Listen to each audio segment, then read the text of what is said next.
High friends, welcome to learning academy Kannada YouTube channel. ಮೊದಲು ನಮ್ಮೊಂದು YouTube channel ನೋಡ್ತಾ ಇದ್ರೆ ಅಥವಾ ಎಲ್ಲಿವರೆಗೂ ಸಬ್ಸ್ಕ್ರೈಬ್ ಮಾಡ್ತಾ ಇದ್ದರೆ ಸಬ್ಸ್ಕ್ರೈಬ್ ಮಾಡಿ ಮತ್ತು ಸಪೋರ್ಟ್ ಮಾಡಿ ಅಂತ ಹೇಳ್ತಾ, ಕೊನೆಗೂ ಮೆಸ್ಕಾಂ ಪವರ್ ಮ್ಯಾನ್ನ ಒಂದು ತಾತ್ಕಾಲಿಕ ಆಯ್ಕೆ ಪಟ್ಟಿ ಏನಿದೆ ಅದು ಪ್ರಕಟಗೊಂಡಿದೆ. ಯಾರ್ಯಾರು ಇನ್ನೂ ಸಹ ನೋಡ್ಕೊಂಡಿಲ್ವೋ ಪ್ರತಿಯೊಬ್ಬರು ಸಹ ನಮ್ಮೊಂದು ಟೆಲಿಗ್ರಾಮ್ ಗ್ರೂಪಲ್ಲಿ ನೋಡ್ಕೊಳ್ಳಿ ಸ್ನೇಹಿತರೆ. ನೋಡಿಕೊಂಡು ಪ್ರತಿಯೊಬ್ಬರು ಸಹ ಕಾಮೆಂಟ್ ಮಾಡಿ ನಮ್ಮ ಒಂದು ಯೂಟ್ಯೂಬ್ ಚಾನಲ್ ಬಗ್ಗೆ ನಿಮಗೆ ನಾನು ಮೆಸ್ಕಾಂ ಬಗ್ಗೆ ಮಾಹಿತಿ ನೀಡಿದ್ದು ಯಾವ ರೀತಿಯಾಗಿ ಅನಿಸಿತು. ಕಟ್ ಆಫು ಸಹ ನಾವು ಹೇಳಿದಂಥ ರೀತಿಯೇ ಬಂದಿದೆ ಸ್ನೇಹಿತರೆ. ಹೌದಾ? ಇದಕ್ಕೆ ನೀವು ಒಪ್ಕೊತೀರೋ ಅಥವಾ ಇಲ್ವೋ ಎಂಬುದನ್ನು ಸಹ ಪ್ರತಿಯೊಬ್ಬರು ನಿಮ್ಮ ಅಭಿಪ್ರಾಯ ಏನೇ ಇರಲಿ ಅದನ್ನು ಒಂದು ಲೈನಲ್ಲಿ ಪ್ಲೀಸ್ ದಯಮಾಡಿ ಎಲ್ಲರೂ ಸಹ ತಿಳಿಸ್ರಿ. ಓಕೆ, ಈಗ ಈ ಒಂದು ಲೀಸ್ಟು ಇವತ್ತು ಮಧ್ಯಾಹ್ನ 3 ಗಂಟೆ ಸುಮಾರಿಗೆ ಅಪ್ಲೋಡ್ ಆಗಿದೆ. ಎಲ್ಲರೂ ಸಹ ನಮ್ಮ ಟೆಲಿಗ್ರಾಮ್ ಗ್ರೂಪಲ್ಲಿಯೂ ಸಹ ಈಗಾಗಲೇ ಹಾಕಿದ್ದಾರೆ. ಯಾರು ನೋಡ್ಕೊಂಡಿಲ್ವೋ ಅವರೆಲ್ಲರೂ ಸಹ ನೋಡಿ. ಕಟ್ ಆಫು ಸಹ ಏನಪ್ಪ ಅಂತಂತಂದರೆ ಅಷ್ಟೊಂದೇನು ಜಾಸ್ತಿ ಹೋಗಿಲ್ಲ ಸ್ನೇಹಿತರೆ.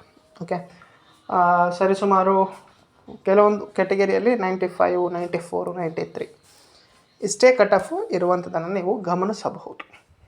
ಓಕೆ, ಹಾಗಾಗಿ ಈ ಒಂದು ತಾತ್ಕಾಲಿಕ ಆಯ್ಕೆ ಪಟ್ಟಿ ಬಂದುಬಿಟ್ಟು ಇವತ್ತು ಏನು ಬಿಡುಗಡೆ ಆಗಿದೆ. ಟೋಟಲಾಗಿ ಹುದ್ದೆಗಳು ಬಂದುಬಿಟ್ಟು 449 ಹುದ್ದೆಗಳಿರುವಂತಹ ಒಂದು NaN-HK ತಾತ್ಕಾಲಿಕ ಆಯ್ಕೆ ಪಟ್ಟಿಯನ್ನು ಬಿಡುಗಡೆ ಮಾಡಿದ್ದಾರೆ.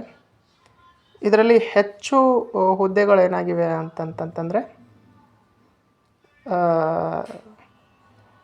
ನಿಮಗೂ ಆ್ಯಡ್ ಆಗಿವೆ ಕೆಲವೊಂದು. ಈಗ ಎಕ್ಸಾಂಪಲ್ಲು PH ಕ್ಯಾಂಡಿಡೇಟು ಹುದ್ದೆಗಳಾಗಿರ್ಬೋದು, ಅವೆಲ್ಲ ಹುದ್ದೆಗಳನ್ನು ಸಹ ಏನು ಮಾಡಿದ್ದಾರೆ ಅಂತಂತಂದರೆ ಆಯಾ ವರ್ಗದ ಜನರಲ್ಗೆ ಕೆಲವೊಂದು ಹುದ್ದೆಗಳನ್ನ ಆ್ಯಡ್ ಮಾಡಿದ್ದಾರೆ.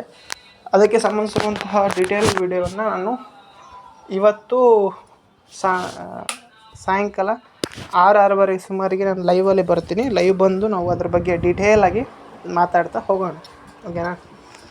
ಎಷ್ಟೆಷ್ಟು ಕಟ್ ಆಫು ಯಾವ ಕ್ಯಾಟಗರಿಯಲ್ಲಿ ಇದೆ ಮತ್ತು ಸೆಲೆಕ್ಟ್ ಆದಂಥ ಪ್ರತಿಯೊಬ್ಬರು ಸಹ ಏನು ಮಾಡಿರಿ ಅಂತಂದರೆ ಆ ಲೈವಿಗೆ ಬಂದು ಅದನ್ನು ನೋಡಿ ಅಂತ ಹೇಳ್ತಾ, ಇನ್ನೂ ಯಾರು ಸೆಲೆಕ್ಟ್ ಆಗಿಲ್ವೋ ಮತ್ತೊಂದು ಸೆಕೆಂಡ್ ಲಿಸ್ಟ್ ಬರುತ್ತೆ ಅಂತ ಅಂದ್ಕೊಂಡಿರೋ ಸೆಕೆಂಡ್ ಲಿಸ್ಟ್ ಯಾವುದೇ ಕಾರಣಕ್ಕೂ ಸಹ ಬರೋದಿಲ್ಲ.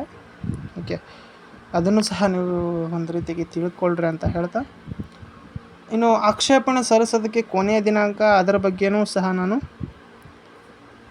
ನೆಕ್ಸ್ಟ್ ವಿಡಿಯೋದಲ್ಲಿ ಹೇಳ್ತೀನಿ ಸ್ನೇಹಿತರೆ. ಅದೇ ರೀತಿಯಾಗಿ ಅಂತಿಮ ಆಯ್ಕೆ ಪಟ್ಟಿ ಯಾವಾಗ ಬರುತ್ತೆ, ಅಂತಿಮ ಆಯ್ಕೆ ಪಟ್ಟಿಯೂ ಸಹ ಸರಿಸುಮಾರು ಯಾವಾಗ ಬರುತ್ತೆ ಅಂತಂದರೆ, ಇದು ಆಕ್ಷೇಪಣೆ ಸಲ್ಲಿಸೋದಕ್ಕೆ ಸರಿಸುಮಾರು ಎಷ್ಟು ಟೈಮ್ ಕೊಟ್ಟಿದ್ದಾರೆ ಅದು ಮುಗಿದು 1 ವಾರ ಅಥವಾ 15 ದಿನದೊಳಗಡೆ ನಿಮಗೆ ಮತ್ತೆ ಅಂತಿಮ ಆಯ್ಕೆ ಪಟ್ಟಿಯನ್ನು ಬಿಡ್ತಾರೆ.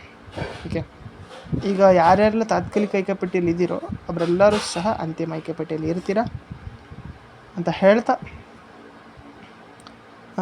ಇದು ಇವತ್ತಿನ ವಿಡಿಯೋ ಆಗಿತ್ತು ಸ್ನೇಹಿತರೆ. ಈ ವಿಡಿಯೋ ಇಷ್ಟ ಆಯಿತು ಅಂದರೆ ಲೈಕ್ ಮಾಡಿ, ಶೇರ್ ಮಾಡಿ ಮತ್ತು ತಪ್ಪದೆ ಸಬ್ಸ್ಕ್ರೈಬ್ ಮಾಡಿ ಅಂತ ಹೇಳ್ತಾ, ವಿಡಿಯೋ ಇಷ್ಟ ಆಗಿದೆ. ಧನ್ಯವಾದ. Thanks for watching. ಯಾರೆಲ್ಲ ಸೆಲೆಕ್ಟ್ ಆಗಿದ್ದರೆ ಅವರೆಲ್ಲರೂ ಸಹ ನಿಮ್ಮ ಒಂದು ಫೋಟೋಗಳನ್ನ ನಮ್ಮೊಂದು ಟೆಲಿಗ್ರಾಮ್ ಗ್ರೂಪಲ್ಲಿ ಹಾಕಿ ನಾವು ನಿಮಗೆ ಒಂದು ಪೋಸ್ಟರ್ ಮೂಲಕ ಏನು ಮಾಡ್ತೀವಿ ಅಂತಂತಂದರೆ ಅಪ್ಲೋಡನ್ನು ಮಾಡ್ತೀವಿ ನಮ್ಮ ಒಂದು ಯೂಟ್ಯೂಬು ಮತ್ತು ಟೆಲಿಗ್ರಾಮು ಮತ್ತು ಇನ್ಸ್ಟಾಗ್ರಾಮ್ ಅಕೌಂಟಲ್ಲಿ. Okay, thank you for watching.